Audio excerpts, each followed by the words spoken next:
September 11th, 2001. It was a normal day, about 6 o'clock in the morning. I'm up, getting my babies ready. It was Nakai and Bliss at the time. They were 5 and 1, little over 5 and 1 years old. And of course, I'm getting ready to take Kai to school, getting ready to take Bliss to the daycare because I have to be to work in Manhattan on Broadway. And of course, I did the morning routine, jump on the train, headphones blaring. Anyone that's familiar with New York City morning traffic knows the trains are packed like sardines. So I get on a train, still heading toward Manhattan. And the first thing I notice as I come up the stairs is that everyone appeared to be frozen in time, staring upward. And I look upward to see that a plane had been lodged into the first tower. I'm literally thinking, wow, there's no way a plane accidentally hit that building. So of course everyone's talking, and I decide to go talk to the gentleman that sells the baseball cards, as I did every morning. Nothing new here. And he's like, can you believe someone accidentally crashed into the Twin Towers? And I'm like, we know that that's not an accident. It can't be an accident. There's no way you missed those buildings. They're tall. We're still staring. And of course, we finished our conversation. I walk toward Broadway. I'm walking up the street toward Broadway. And I get to Broadway to now stop at the other vendor right in front of the building in which I worked, which at the time was 305 Broadway, because I worked at a law firm called Carlson and Ing, PC, and my building was right there. So I stopped to talk to the gentleman because I was still early for work, guys. I did not like to be late for work. And as I stopped to talk to this gentleman, boom, you hear an explosion. Everyone starts running. We don't know what this explosion is, but we're not waiting to find out. I know I just witnessed a plane in the first tower. There's this huge, loud explosion. I do what most people would do. I take off running. And so I'm running down Broadway, away from where the noise is, away from the Twin Towers. As I'm running, I finally get to a place that I used to work at called Broadway Downtown Pharmacy. This is several blocks away from where the law firm is. And now I'm conversing with the gentleman that I used to work with, letting him know what I just witnessed, which was the Twin Tower had been hit. And so, of course, Henry Chan, still till this day, was pretty epic that none of us understood the depths of what had happened because I ran. I didn't realize a second plane had hit. Henry says, let me go take pictures. There's a plane in the building. He walks back down there. And I call my supervisor and I said, okay, Mr. Carlson, I don't know what's going on. I know I'm scared. He's like, it's okay, Lakeisha, come on in, check in. We'll just kind of see what's going on. By this time, I wouldn't have found out till I got back to work that the second plane had hit. So I go into the building, and from my one of the attorney's offices, David Ing, you could physically see the Twin Towers, that they had both been hit. They're both on fire now. And we're in his office, all of us now, we're gathered there because that's where we have the definite view of the Twin Towers. We're literally just conversing about how crazy this is. And oh my goodness, there's this terrorist attack. We don't know what's going to happen next. Where I worked at the time was directly across the street from like the immigration building, this big, tall glass building. And I'm thinking, if we are under attack, it's not unlikely that even this building would be hit. I'm nervous. I'm telling my supervisors, I'm going back to Brooklyn. I'm going to make sure my babies are okay. And no sooner as we are talking, watching the Twin Towers, we were talking for quite some time, burn. All of a sudden, what I thought at the time was the buildings falling toward us, because that's how close we were, comes this pillar of smoke and debris to our building, shake the building so vigorously that our chandeliers, our glass chandeliers, physically hit the ceiling. And of course, I did what most people would do in this situation, panic and ran. This office was on the 10th floor. I got to the steps and I even started jumping over people. In hindsight, I realized that probably wasn't the best thing, but the only thing I could think about was I got to get to my babies. I got to get to my babies. So I make it down the steps. I continue to run out the building. But at this time, the first tower had fallen. What I walked out into was people, some, having blood all over their clothing, ripped clothing, shoes missing, just completely disheveled, crying. And I instantly started thinking, is this even real? To actually be in the midst of that sort of situation and know that you're there. Physically, you're there, but mentally, what you're witnessing is so unreal. It feels like it's a movie or a dream you're going to wake up from. So I'm running, and because I'm witnessing all of the disheveled people, people with missing, shoes and, just clothes hanging off of them and wounded, the only thing I could do was start walking and start praying. And that's what I did. So of course I repented because I've always been a child of God. So I know for me personally that that's where I find my peace. And as I'm walking, I kept walking because at this point I knew there was no train I was going to get on. The train I just got off of, the building had collapsed onto the train station. I said, I have to get to Brooklyn. What do? I walk miles to Brooklyn Bridge. As I'm crossing the bridge, of course, I am panicked because I'm like, if we are under attack, I have no updates. I have nothing to go on. I'm thinking, what if they hit the bridge? Prior to 9/11, which was September 9th, my then husband had just joined the military. He got stationed at Fort Benning, September 9th. So imagine the panic when he found out that the Twin Towers had been hit. And I'm right up the block, right in the middle of all of these things.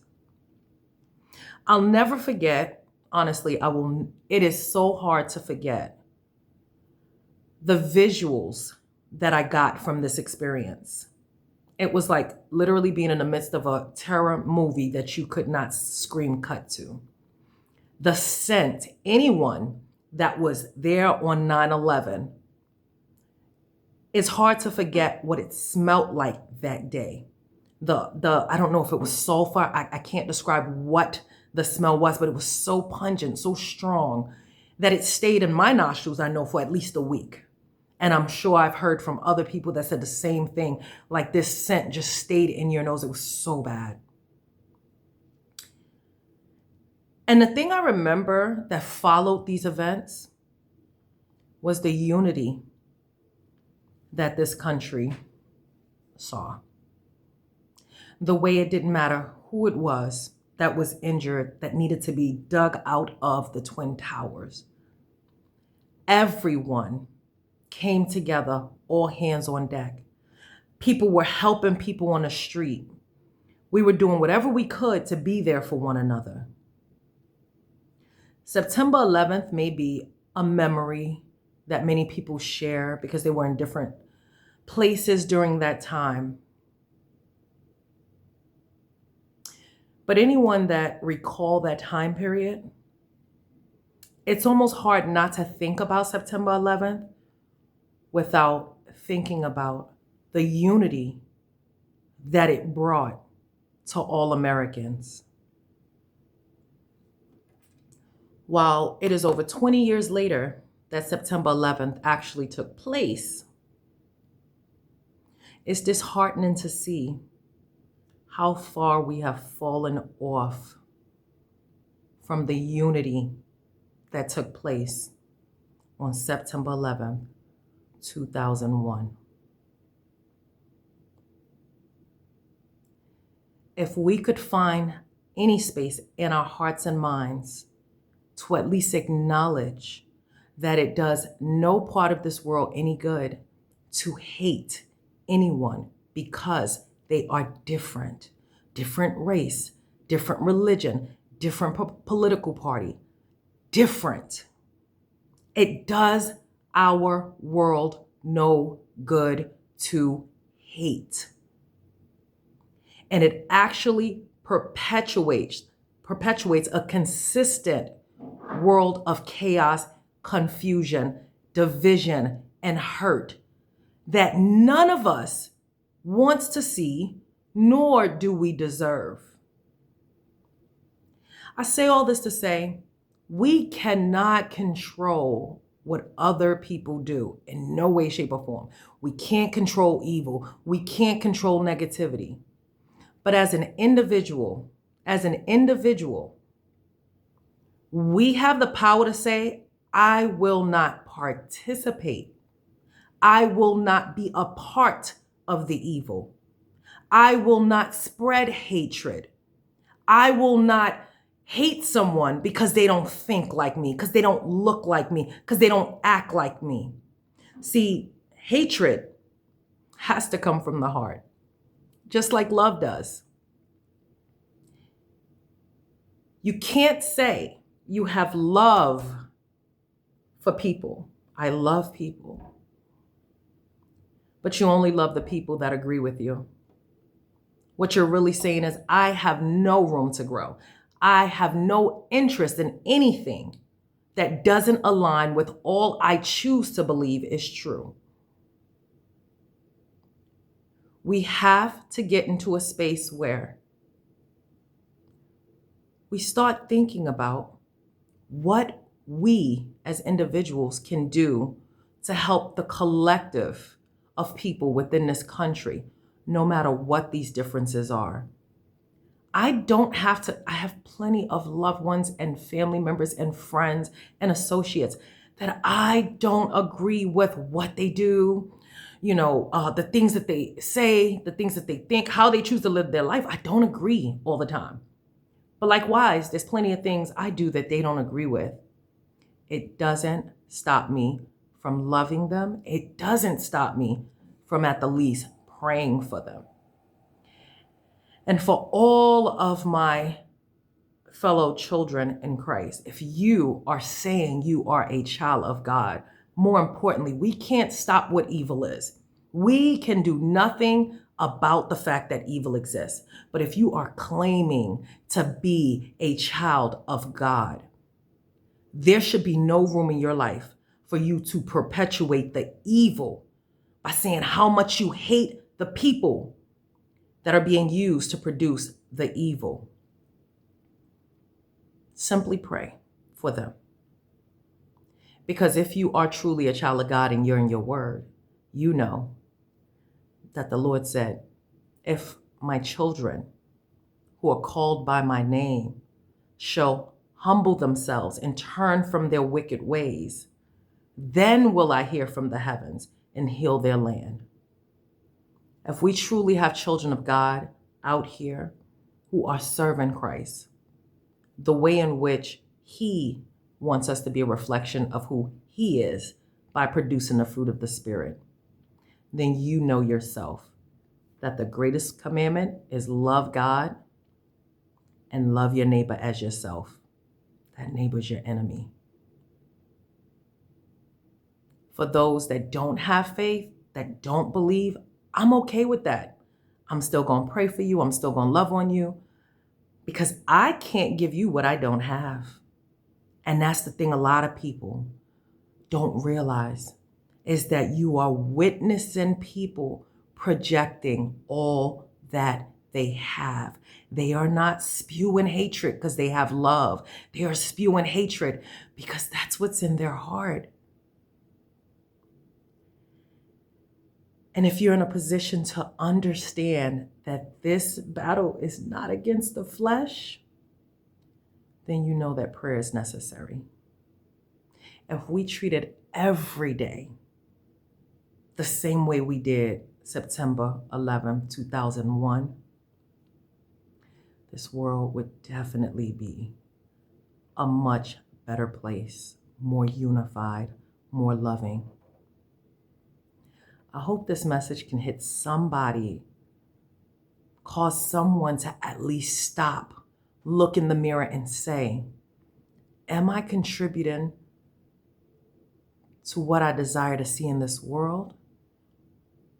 Am I being a part of the change we truly deserve? Or am I contributing to the problem? I love you guys. I want y'all to have a blessed day. And I will talk to y'all in the future.